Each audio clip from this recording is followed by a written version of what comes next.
Afghanistan has been blighted by conflict for much of the past 30 years. But sport is remarkably resilient. Football is the local passion, and it's helping people to recover some sense of normality and enjoyment of life.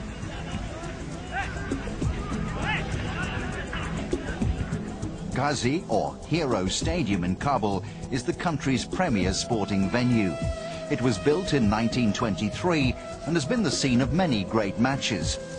But under Taliban rule, while sport was frowned upon, it became a place of fear and dread, the setting for public executions.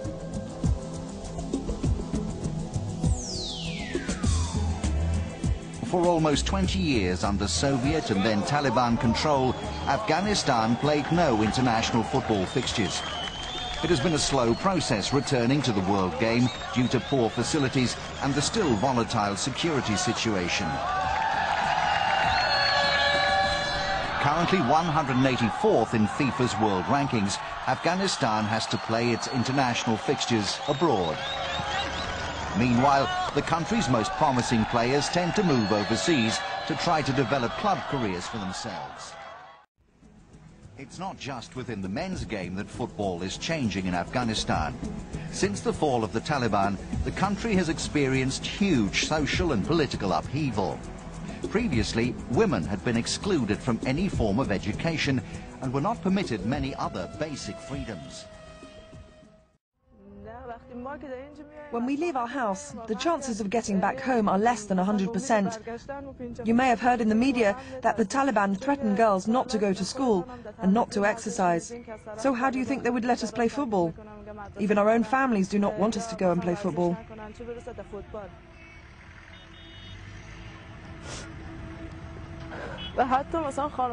All our relatives as well. They didn't allow us to play football. And people say bad things about us, and they tell us not to play football, as it's not good. They were saying these girls are worthless. No one should marry these girls. We have a lot of these things to deal with.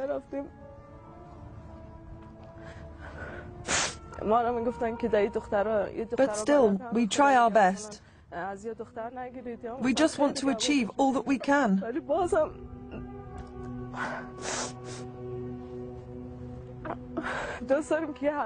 We're just trying to lead normal lives. Despite the many positives that football can bring to Afghanistan and its image abroad, the reality of life at home is still tough. It remains a conservative country where some people still disapprove of women playing football or doing any sport. Much more of that courage will be needed if the women's and men's games are to flourish in Afghanistan. For now, though, football's most important role may be in helping to rebuild a fractured society. Constructing a match-winning national team can wait.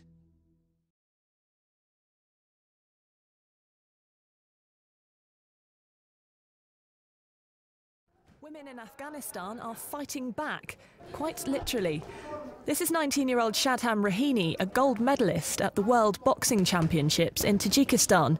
She's one of a handful of women to take up the sport for the first time in the country's history. And in an area where women struggle for any rights at all, she's faced plenty of hostility. It is obvious that in Afghanistan, boxing is a very difficult career for women. It is also difficult for men, but it does show the people here that an ordinary girl can follow a boxing career. Despite a lack of funding, these women aren't just competing, they're aiming for the Olympics. That's despite the fact they don't have a boxing ring to train in, and Afghan funding for the competition amounts to $1 per day per athlete.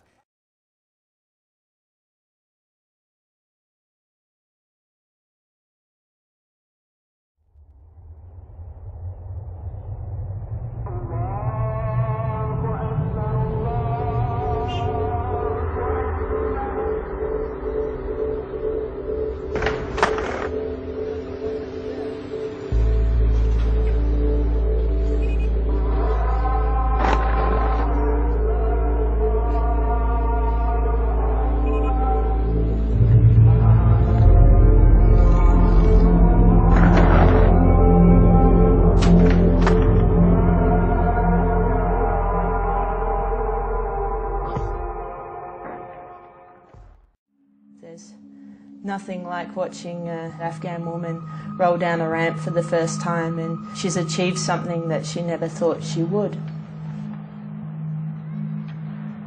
نامم فضیله است، 12 ساله هستم و در قلعه زمانخان زندگی. من در سر کار میکردم، ساجق فروشی میکردم. زندگی خوب تیر میشه، از ما حقوق خوب تیر نمیشه، به خاطر که ما بسیار غریب هستیم و نمیتوانیم که در خانه تو یک چیز بخوریم. وقتی که اسکیتستان میام برم هر چیز میتم، احساس خوشی میتم.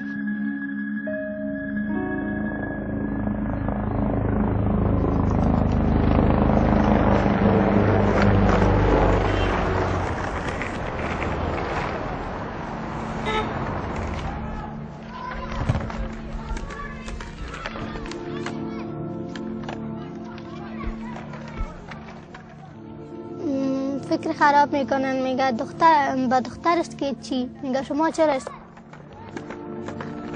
فامیلم کدام رضایت دارن، میگه برو اسکیت کو.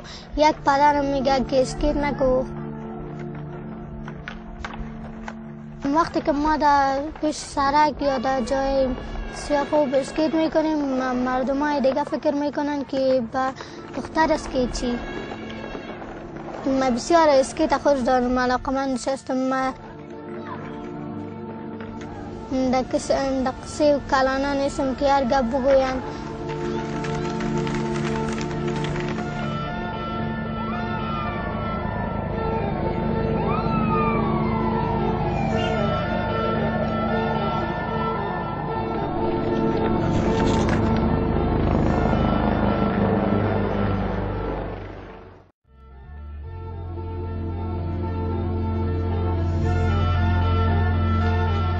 باید سعی کنیم وطن آباد کنیم.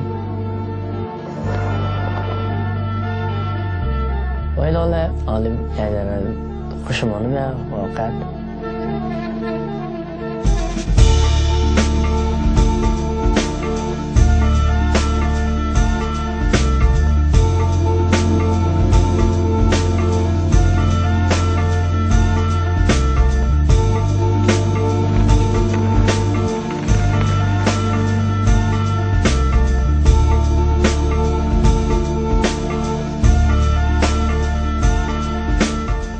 We really believe that if these children are going to inherit the problems that they will, it's important to show them new qualities of what it takes to be a leader.